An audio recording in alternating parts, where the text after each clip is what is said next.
کہ وہ رب رحمان قدرتوں والا ہے.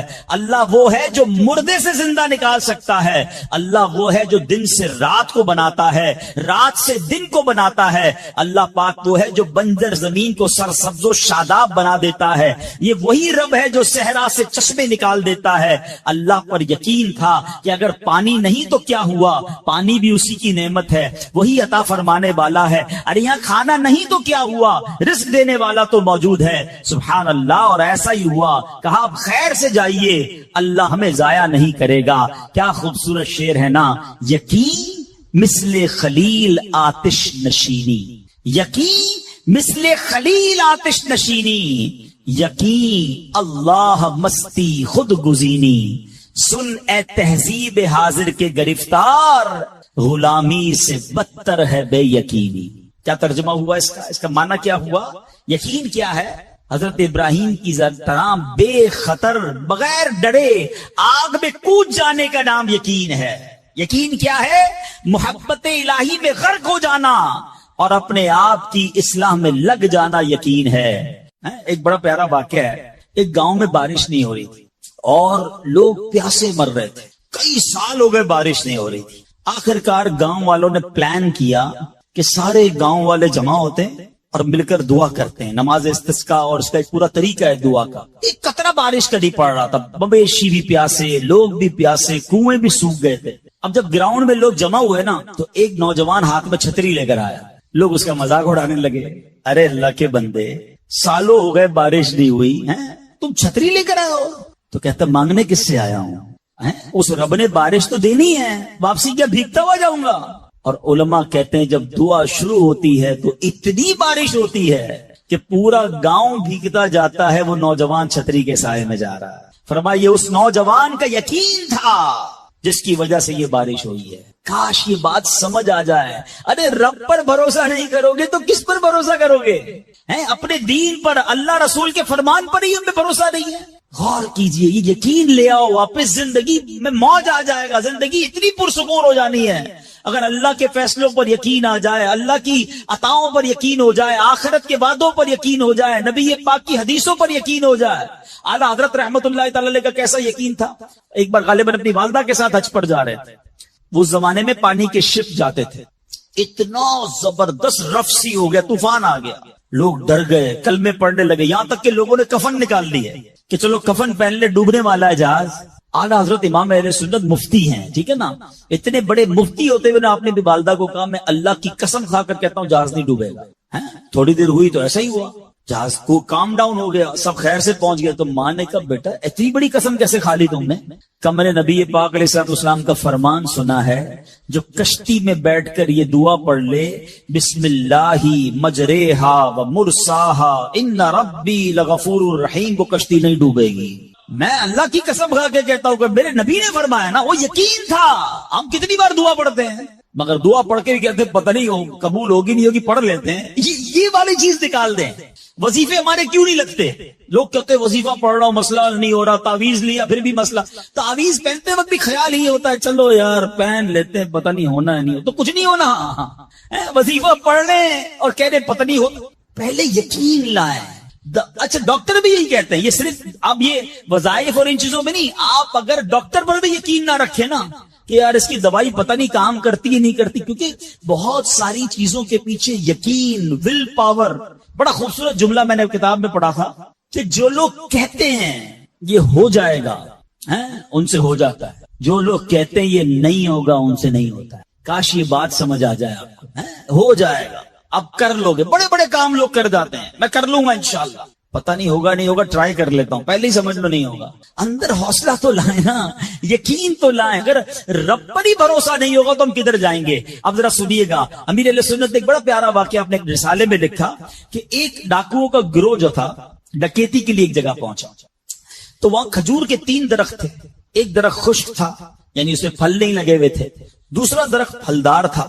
تو ڈاکوؤں کا سردار نے دیکھا کہ ایک چڑیا جو ہے وہ پھلدار درخت سے اڑتی ہے, خشک درخت پر جاتی ہے, واپس پھلدار درخت پہ آتی ہے, پھر خشک درخت پر جاتی ہے. تو اس نے کہا چکر لگائی جا رہی ہے, کوئی ماجرا ہے. تو اس نے غور سے دیکھا تو کیا دیکھا کہ وہ چڑیا جو ہے وہ پھلدار درخت سے جو ہے وہ کھجور لیتی ہے اور جب خشک درخت پر جاتی ہے تو وہاں ایک اندھا سانپ منہ کھولے بیٹھا ہے، وہ چڑیا جا کر اس کے منہ میں کھجور ڈال کے آتی ہے، پھر دوبارہ جاتی ہے کھجور لا کر پھر اس سانپ کے منہ میں ڈالتی ہے۔ وہ جب ڈاکوؤں نے دیکھا تو وہ تو حیران ہو گیا، رونے لگ گیا کہ اے اللہ پاک، یہ وہ جانور ہے سانپ جس کو مارنے کا حکم تیرے پیارے حبیب علیہ الصلوۃ والسلام نے دیا ہے، کیونکہ یہ مسلمانوں کو تکلیف پہنچاتا ہے، مگر تو نے جب اس کی آنکھیں لی تو اس کی رزق کا انتظام کر دیا اور ایک چڑیا کی ڈیوٹی لگا دی کہ وہ جا کر اس کو کھانا پہنچائے۔ تو میں تو اشرف المخلوقات ہوں، میں تیرے بندوں کو لوٹ رہا ہوں، اے اللہ تو میری توبہ قبول فرما، میں آئندہ ایسا نہیں کروں گا۔ یہ رونے لگا، اب یہ سوچ رہا ہے سبحان اللہ۔ تو اللہ اکبر، غیب سے آواز آئی کہ اے فلاں، میری توبہ کا دروازہ کھلا ہوا ہے۔ ڈاکو کہتا ہے یا اللہ میں نے توبہ کی، پھر غیب سے آواز آئی ہم نے تیری توبہ قبول کر لی۔ اچھا، جب اس نے توبہ کی تو اس کے سارے ساتھی سن رہے تھے کہ سردار آپ نے توبہ کی، ہم نے بھی توبہ کی۔ کہا سوچو تو صحیح، ہم ڈکیتی کر رہے ہیں، ہم چوری کر رہے ہیں، رب جب اس اندھے سانپ کو روزی دے گا تو ہمیں کیوں نہیں دے گا؟ ہم اللہ کی قدرت پر یقین کیوں نہ رکھیں؟ سب نے توبہ کر دی۔ اب جب توبہ کر لی تو انہوں نے کہا کہ اب ایسا کرتے ہیں کہ حج کو چلتے ہیں۔ سارا قافلہ بنا کر ڈاکوؤں کا قافلہ توبہ کر کے چلا حج کرنے۔ جب مکہ پاک کے قریب پہنچے نا تو وہاں ایک نابینا بڑھیا تھی، وہ ہر قافلے والے سے اس ڈاکوؤں کے سردار کا نام لے کے پوچھتی تھی وہ بندہ آیا تو ڈاکوؤں کو جب قافلہ ہے تو کہا میں ہی تو وہ ہوں، تو کہا یہ میرے کپڑے تمہارے لیے ہیں۔ بولا آپ مجھے کپڑے کیوں دے رہی ہے؟ کہا میرا ایک بیٹا تھا اور وہ بیٹا جو ہے اس کے کچھ دن پہلے، بڑا نیک بیٹا تھا میرا، کچھ دن پہلے اس بیٹے کا انتقال ہوا ہے، یہ اسی کے کپڑے ہیں۔ 3 دن سے مسلسل نبی پاک علیہ الصلوۃ والسلام میرے خواب میں تشریف لا رہے ہیں اور فرما رہے ہیں کہ اس نام کا بندہ آئے گا، اس کو یہ کپڑے دے دینا۔ ہائے ہائے، ذرا سوچو تو صحیح، جب رب توبہ قبول کرتا ہے تو مرتبے کیسے بڑھا دیتا ہے۔ کاش یہ بات سمجھ آ جائے۔ اللہ سے بندہ جب دوستی کر لیتا ہے نا، اللہ پچھلے گناہ معاف فرما دیتا ہے، بلکہ اللہ راضی ہو جائے تو گناہوں کو نیکیوں میں بدل دیتا ہے۔ مگر کیسے اس ڈاکو کو توبہ نصیب ہوئی؟ یقین، کاش حرام کمانے والا، سود کا کام کرنے والا، کاش رشوت لینے والا، ڈاکہ ڈالنے والا، چوری کرنے والا یہ سوچے کہ میں کیوں کر رہا ہوں، ملاوٹ کرنے والا سوچے۔ اللہ پر بھروسہ تو رکھو یار، رب نے میرا نصیب لکھا ہوا، جو میرے نصیب میں مجھے مل کر رہے گا۔ کاش یہ بات سمجھ آ جائے۔ صدیق اکبر رضی اللہ تعالیٰ مسلمانوں کے پہلے خلیفہ، جب آپ نے یہ آیت پڑھی نا قرآن پاک میں، اللہ ارشاد فرماتا ہے وَمَا مِن دَابَّةٍ فِي الْأَرْضِ إِلَّا عَلَى اللَّهِ رِزْقُهَا۔ اللہ فرماتا ہے اور زمین پر چلنے والا کوئی جاندار ایسا نہیں جس کا رزق اللہ کے ذمہ کرم پر نہ ہو۔ آپ فرماتے کہ جب سے میں نے یہ آیت پڑھ لی، خدا کی قسم میں نے روزی کی فکر کرنا چھوڑ دی ہے، کہ جب اللہ نے ہر کسی کا رزق اپنے ذمے پہ لے لیا تو مجھے کس بات کی ٹینشن ہے؟ کاش ہمیں یہ بات سمجھ آ جائے کہ ہمیں اب ذرا غور کریں۔ ابھی یہ اجتماع ختم ہوگا، اگر میں آپ سب کو کہوں کہ بتائیں آپ کے لیے کیا دعا کروانی ہے، تو تقریباً 70-80% لوگوں نے بتایا کیا کہنا ہے، حضور روزی میں برکت کی دعا کر دیں، کاروبار میں برکت کی دعا کر دیں، نوکری نہیں لگ رہی اس کی دعا کر دیں۔ میں نہیں کہتا یہ دعا نہیں کرنی چاہیے، اللہ سے نہیں مانگیں گے تو کس سے مانگیں گے؟ لیکن کوئی تو کہے کہ میری ایمان پر موت کے لیے دعا کر دیں، میری قبر جنت کا باغ بن جائے اس کے لیے دعا کر دیں، میں آخرت میں جاؤں تو اللہ مجھ سے راضی ہو جائے اس کے لیے دعا کر دیں۔ فرق دیکھیں، میری اور آپ کی ٹینشن کیا ہے؟ دنیا، روزی، مال، حالانکہ اس کا وعدہ ہے، دانے دانے پر لکھا ہے کھانے والے کا نام، مجھے مل کر رہے گا، مگر اللہ نے مغفرت کا وعدہ نہیں کیا ہے۔ اس کی دعا کہاں ہے؟ اس کی ٹینشن کیوں نہیں ہے؟ ایسے کئی لوگ مجھے بھی ملے، آپ کو بھی ملے ہوں گے، یار رات کو نیند نہیں آ رہی، کیوں؟ بس یار کاروبار کی ٹینشن بہت ہے۔ کبھی زندگی میں ایک رات میری اور آپ کی ایسی گزری کہ اس ٹینشن میں نیند نہ آئی ہو کہ قبر میں جاؤں گا تو قبر جنت کا باغ بنے گی یا دوزخ کا گھڑا بنے گی، کلمے والی موت ملے گی کہ نہیں، جنت میں جاؤں گا یا دوزخ میں جاؤں گا، میزان عمل پر جب اعمال تولے جائیں گے گناہ کا پلڑا بھاری ہوگا یا نیکیوں کا پلڑا بھاری ہوگا۔ یار آج جون جولائی کی گرمی، ہیٹ اسٹروک کی باتیں ہو رہی ہیں، 50 ڈگری میں حال برا ہو گیا، سورج 1 میل پر جب ہوگا اور لوگوں کی پیاس زبان سے باہر زبانیں آئیں گی، مجھے جام کوثر نہ ملا تو میرا کیا بنے گا؟ کبھی اس کی ٹینشن، اس کا وعدہ نہیں ہے، یہ اللہ سے دعا کرنی ہے، اس کے لیے کوشش کرنی ہے۔ ساری زندگی ایک ہی ٹینشن، چھوٹا گھر ہے تو بڑا کرنا ہے، کاروبار کو وسیع کرنا ہے، اور آمدنی، اور میں نہیں کہتا دعا نہ کریں، کوشش نہ کریں، خدا نہ خواستہ اس کا کوئی یہ مطلب ڈالے کہ چلو بھائی اب تو اللہ نے اپنے ذمہ کرم پر لے لیا تو اب کوئی کام کاج نہیں کرنا. نہیں، دنیا عالم اسباب ہے، اسباب کا کشکول لے کر بارگاہ الہی میں جانا ہے اور توکل والے انداز میں دعا کرنی ہے تو اپنی رحمت کے سمندر سے ہمارے اسباب کے کشکول میں وہ ہماری روزی عطا فرمائے گا. اسباب اختیار ضرور کرنے، مگر اسی فکر میں زندگی تو برباد نہ کر دینا کہ سارا صبح سے لے کر شام تک ایک ہی ٹینشن. بھروسہ رکھے رب پر، یقین رکھے رب پر. آج حال یہ ہے بچہ پیدا ہو جائے تو ٹینشن، او ہو اب میرا بچہ ہو گیا، اس کی آگے پرورش میں کیسے کروں گا، اس کی تعلیم کا کیا ہوگا، اور خاص طور پہ بچی پیدا ہو جائے تو ایسے بدبخت لوگ ہیں کہ اب جناب بیوی کو برا بھلا کہہ رہے ہیں، خاندان میں جھگڑے ہو رہے ہیں بچی کی پیدائش پر کہ اب اس کی شادی کیسے ہوگی، یہ تو بوجھ آ گئی ہے. معاذ اللہ. سمجھ نہیں آتی کہ جس رب نے بچی دی ہے انشاءاللہ رزق بھی وہی دے گا، اسباب بھی وہی دے گا. ارے جب اس نے مجھے پالا ہے وہ اس کو بھی پالے گا. کیا خوبصورت بات علماء نے لکھی، جو رب ہاتھی کو من اور چونٹی کو کن دے سکتا ہے وہ مجھے بھی میرا رزق عطا فرمائے. آپ ذرا سوچیں تو صحیح، کس کو رزق دیتا ہے. حدیث پاک کا مضمون ہے تم اللہ پر بھروسہ کرو، جیسا بھروسہ کرنے کا حق ہے وہ تمہیں ایسے روزی دے گا جیسے پرندوں کو روزی دیتا. پرندوں کو سمجھتے کتنی کیسے روزی ملتی ہے؟ کبھی گھونسلے دیکھے پرندوں کے؟ اچھا پہلے تو یہی نہیں پتا کراچی والوں کو تو پرندے دیکھنے کو نہیں ملتے. ہم نے درخت کاٹ کے پورا شہری کنکریٹ کا جنگل بنا دیا. ورنہ یہ پوچھے بزرگوں سے، ہم بھی چھوٹے تھے تتلیاں بھی دکھتی تھی، صبح مدرسے اسکول جاتے تھے تو کوئل کی آواز بھی آتی تھی. اب تو کراچی والوں کے ہارن کی آواز آتی ہے ہم کو. اب تو یہ پرندے بھی چلے گئے. کہاں چلے گئے؟ ہم نے درخت کاٹے، ہمیں نظر ہی نہیں کہ درخت ہے کیا. آج گاڑی پارک کرنے کے لیے ہر بندہ درخت کا سایہ ڈھونڈ رہا ہے مگر درخت لگاتا نہیں ہے. کاش یہ بات سمجھ آ جائے کہ جتنے درخت لگتے جائیں گے شہر یا ملک خوشگوار بھی ہوگا، موسم بھی کول ڈاؤن ہو جائے گا. یہ جو آج ہم کہتے ہیں نا اتنی گرمی بڑھتی جا رہی ہے، اس کی بڑی وجہ یہ ہے، یہ میرا موضوع نہیں ہے، لیکن جو موسم کا تغیرات، کلائمیٹ ڈس آرڈر ہے. کاش یہ بات سمجھ آئے کہ پلانٹیشن نہیں ہم کر رہے، ہم پودے نہیں لگاتے بلکہ پودے کاٹ دیتے ہیں. کتنے درخت کاٹے، کتنے جنگل ختم کر دیے ہم نے. الحمدللہ دعوت اسلامی کا شعبہ FGRF، ہم اب پلانٹیشن ہم کرتے چلے جا رہے ہیں. 30 لاکھ پودے لگائے مگر یہ تھوڑے ہیں. کاش میری یہ بات لوگ سن رہے ہوں کہ اگر آپ نے اپنے آنے والی نسلوں کو خوشگوار موسم دینا ہے، اچھے حالات دینے ہیں، ٹھنڈی چھاؤں دینی ہے، آکسیجن کی فیکٹریاں دینی ہیں، تو ہم سب کو کم از کم ایک پودا لگانا چاہیے. 24 کروڑ پاکستانی سب صرف ایک پودا لگائیں اور اس پودے کو درخت بنائیں. صرف پودے کو بچے کی طرح پالیں. آپ یقین کریں ہمارا ملک ایک پورا ملکی باغ بن جائے گا. تو اب ذرا سوچیں کہ ہمیں یہ بات سمجھنی ہے کہ یہ گھونسلے، یہ جو حدیث میں سنا رہا تھا بات کہاں سے چلی کہ اللہ پرندوں کو کیسے رزق دیتا ہے. آپ کو پتا پرندے کتنے؟ ایک تحقیق کے مطابق اس دنیا میں جتنے انسان ہوتے ہیں نا ملٹی پلائی بائی 10 جانور ہوتے ہیں. اگر 800 کروڑ انسان ہیں، 8 ارب کے قریب آبادی ہو گئی دنیا کی. 800 کروڑ 8 ارب، تو آپ سمجھو کہ 80 ارب جانور ہیں دنیا میں. اور کہا جاتا ہے ملٹی پلائی بائی 10 کریں اس کو تو کتنے پرندے ہوتے ہیں. یعنی اس کا مطلب 800 ارب کم و بیش پرندے ہیں دنیا میں. آپ نے پرندوں کے گھونسلے دیکھے کبھی؟ یہ جب گھر سے صبح اڑتے ہیں نا اپنے گھونسلے سے، سب کے پیٹ خالی ہوتے ہیں. گھونسلے میں کوئی کبڈ نہیں ہوتی ہے، کوئی شام کا دوسرے دن کا چارہ نہیں ہوتا ہے، بچے چھوٹے چھوٹے چھوڑ کر جاتے ہیں. مگر یہ 800 ارب پرندے جب شام کو گھونسلے میں آتے ہیں اللہ سب کو رزق دے چکا ہوتا ہے. کوئی پرندہ دنیا میں بھوکا نہیں سوتا. کیا خوبصورت بات. سمجھو اس کا مزہ لو نا. رب ہاتھی کو من دیتا ہے. اس کو ہاتھی کو کتنا کھانا چاہیے؟ دنیا میں کتنے ہاتھی ہوں گے؟ اس کو روز کے منو کھانا مل جاتا ہے. اور چونٹی کو کن چاہیے ہوتا ہے چھوٹا سا، وہ رب اس کو کن بھی دے دیتا ہے. پرندوں کو روزی دے دیتا ہے.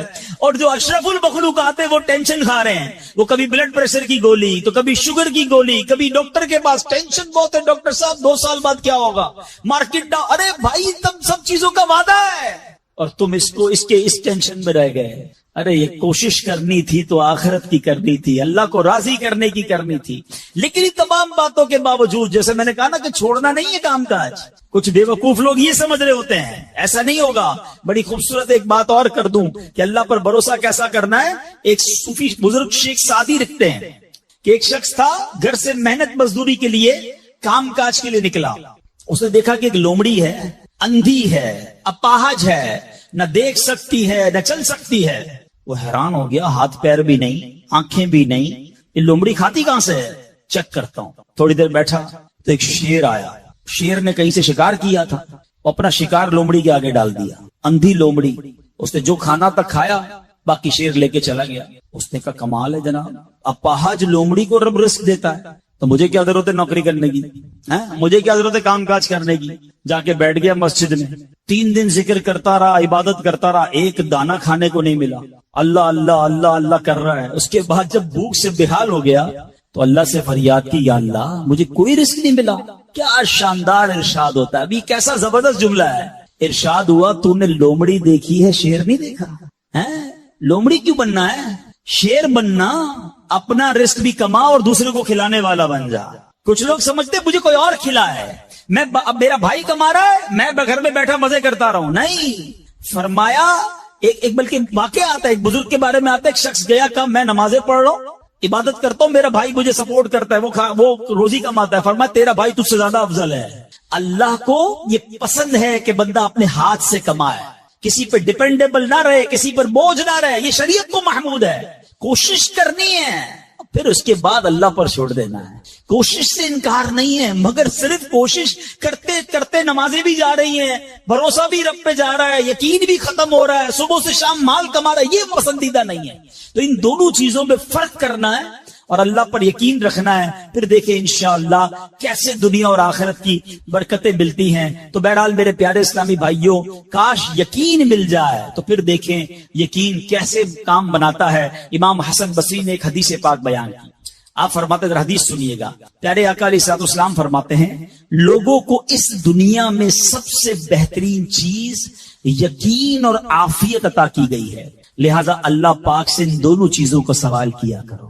اللہ سے یقین مانگے اور اللہ سے عافیت مانگے.